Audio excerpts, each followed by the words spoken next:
why am I seeing so many yellow jackets, both inside my house and also outside in the yard? It feels like they're everywhere. People are constantly concerned there's these giant nests, and it's very early in the season. So I'm going to explain today kind of what's going on, and that, you know, what you should be worried about or what you shouldn't be worried about, more importantly.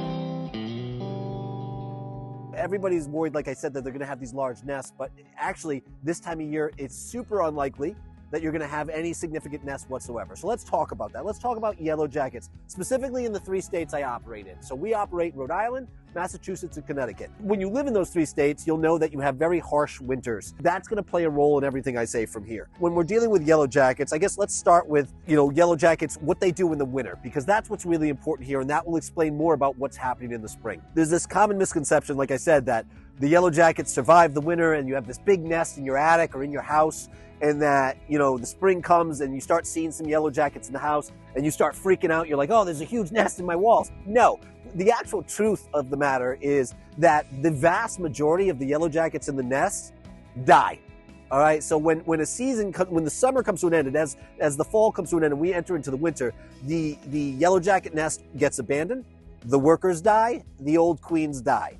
All right, the only ones that survive are the queens that were born later in the season, which we're going to call the new queens, whose job is to start a new nest the following year. Okay, so that means that existing nest, regardless of the size of it, regardless of where it is located, it died. All right, so there is no gigantic source of yellow jackets in your home. All right, so now the question becomes, well, how do they survive the winter?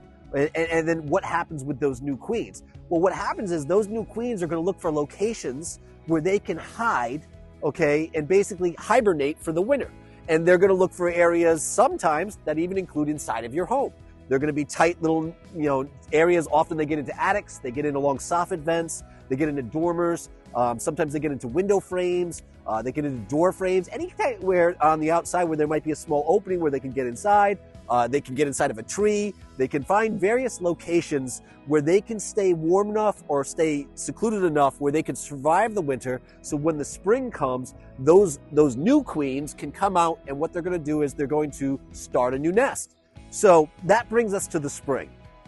And that brings us to right now when I get all my phone calls. Hey, Tim, I'm seeing yellow jackets in my house.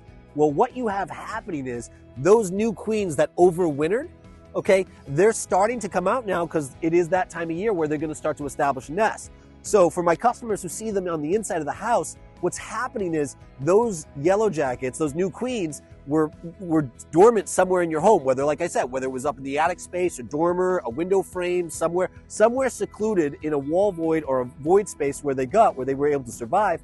And now in an attempt to get back outside, they accidentally came inside of your home. All right. So often when this happens, what do? They fly right to a window, right to a door, right to where there's a source of light, because they're trying to get back outside. All right. They're usually very slow. They're usually very lethargic. They usually don't move around much. You can walk right up to them with a magazine and whack, knock them right down. Okay. Just because you're seeing these in your home does not mean there is a nest in your home.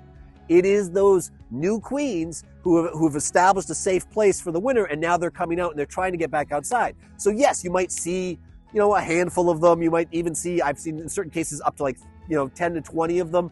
But, and that's what causes the panic. That's what causes people to think, oh my God, I have a huge nest. No, you just have those new queens. And all we have to do is either let them outside, or we just kill them, or in a lot of cases, I just use a vacuum cleaner, vacuum them right up.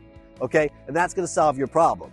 All right, so the next place we have our issue is our customers go out into the yard and they're like, there's yellow jackets everywhere. They're swarming. They seem aggressive. They're coming at me. Well, what's actually happening is those new queens, they're looking for nesting locations. They're looking to reestablish and start a new nest for the year. So this time of year, yes, you do see them everywhere because they're scouting out locations. So it can feel overwhelming when you go outside and you feel like, oh my God, there's so many yellow jackets. But it's because those new queens are looking for spots to go. Similar to the spots they were looking in the previous year. So they're going to look like, usually high areas in the sun, protected by the weather. A lot of times this is underneath the soffit vent.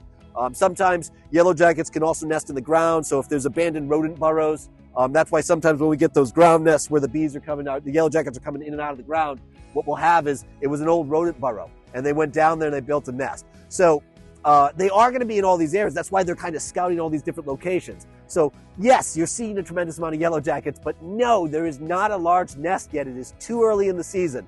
As we get further into the season, you'll have the larger nests start to really develop. And the funny thing that comes with that is actually you tend to see less yellow jackets because now the yellow jackets aren't just scouting all over. They're going directly to one location, which is their nest. So I thought this video was really important to make because it helps people understand that, no, your house doesn't have a giant yellow jacket nest in it. No, there's not a giant yellow jacket nest in your yard. Yes, I understand it's frustrating. We're seeing yellow jackets everywhere. But in this case, it's more like just biology and it's just Mother Nature taking place. But those yellow jackets are just looking for a place to build a new home. So if you're panicking because you think you have this huge yellow jacket nest in your home, I've got good news for you. You most likely don't. All right? It's very rare that you would have something established like that at this point in the year. So I thought this was a great video just to give a little education on yellow jackets and what you're experiencing and what you're seeing. If you have any questions, please reach out to Debug. We can certainly tell you and teach you anything you need to know.